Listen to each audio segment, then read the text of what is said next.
मुख्यमंत्री योगी आदित्यनाथ ने कहा कि आज का गोरखपुर स्मार्ट विजन के अनुरूप आगे बढ़ रहा है।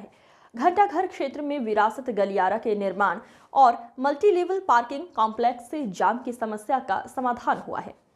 जब आवागमन सुगम होगा तो व्यापार में भी समृद्धि आएगी।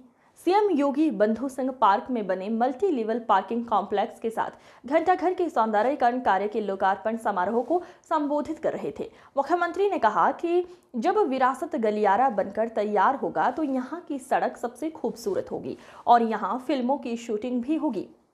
जब विरासत गलियारा बन जाएगा तब यहाँ भव्य रोड शो की तैयारी करनी चाहिए। उन्होंने आगे कहा कि मल्टी लेवल पार्किंग कॉम्प्लेक्स में भी विरासत गलियारा के प्रभावित दुकानदारों को जगह दी गई है।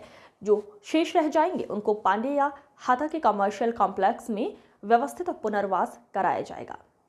खबरों का सिलसिला लगातार जारी है। आप बने रहिए TTN 24 न्यूज के साथ। हम लोग जब वहां पे राष्ट्रगीत गा रहे थे, वंदे मातरम, याद करिए, देश की आजादी की लड़ाई का एक अमर मंत्र बन गया था।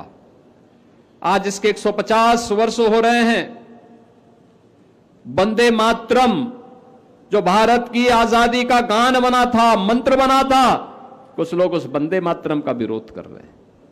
क्या मतलब है इसका? खाएंगे हिंदुस्तान का लेकिन गाएंगे नहीं हिंदुस्तान का। ये नहीं चलेगा, ये नहीं चल सकता है। नया भारत इसको स्वीकार नहीं कर सकता है, ये नहीं स्वीकार हो सकता है। अगर बिना भेदभाव के शासन की योजना का लाभ सबको मिल रहा है तो राष्ट्र के प्रतीकों को सम्मान देना होगा। बाबा साहब भीमराव अंबेडकर के द्वारा बनाए गए संविधान का सम्मान करना होगा, प्रतीकों का सम्मान करना होगा। भारत का राष्ट्रगान हो, भारत का राष्ट्रगीत हो, भारत का राष्ट्रध्वज हो, भारत का संविधान हो, इनको प्रॉपर सम्मान देना पड़ेगा। और वह सम्मान देने के लिए आज हम सब इन कार्यक्रमों के साथ जुड़े हैं। और इसके साथ ही 34 करोड़ रुपए भी हमने स्वीकृत किए हैं, जिसमें यहां पर पांडे हाता में एक आधुनिक कॉमर्शियल कॉम्प्लेक्स बनेगा, जिसमें 28 कार पार्किंग, बेसमेंट में 54 कार पार्किंग, 67 दोपहिया पार्किंग और 65 दुकानें बनेंगी। मैंने कहा था ना, इस पूरे विरासत गलियारा में जहां कहीं भी कोई भी दुकान, अगर कोई व्यक्ति कोई दुकान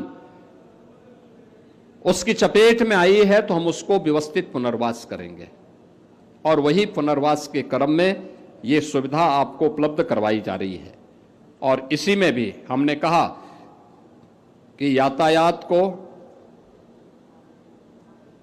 ट्रैफिक फ्रेंडली बनाने के लिए, सिटी को स्मार्ट दिखाने के लिए और साथ साथ लोगों के जीवन को भी सुगम बनाने के लिए ये तीनों एकीकृत व्यवस्था इसके साथ जोड़ी जा रही है।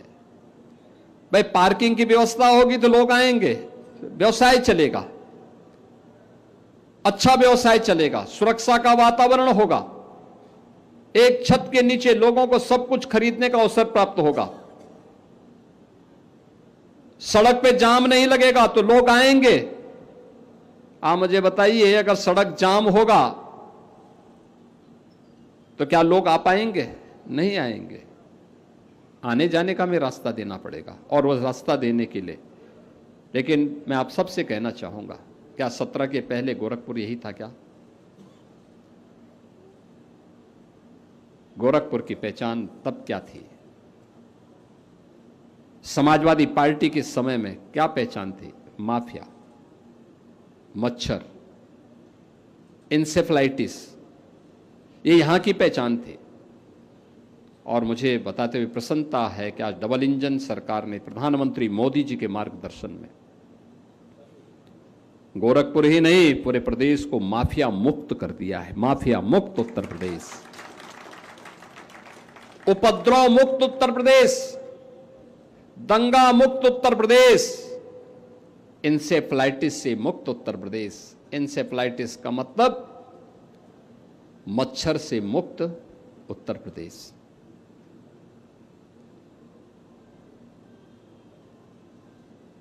इंसेफ्लाइटिस में उपचार के लिए जब तत्कालीन सरकारें सहयोग नहीं करती थी तो हम लोग यहां के व्यापारियों से मांग करके उन गरीबों की मदद करते थे। और मैं धन्यवाद दूंगा गोरखपुर के व्यापारियों का। उन्होंने मच्छर के खिलाफ भी और माफिया के खिलाफ भी लड़ाई में सदैव मेरे साथ खड़े होकर के कदम से कदम मिला करके वे चले हैं। उन्होंने अपने व्यवसाय की और अपनी स्वयं की सुरक्षा की परवाह नहीं की। जहां उनको बोला गया वहां खड़े रहे।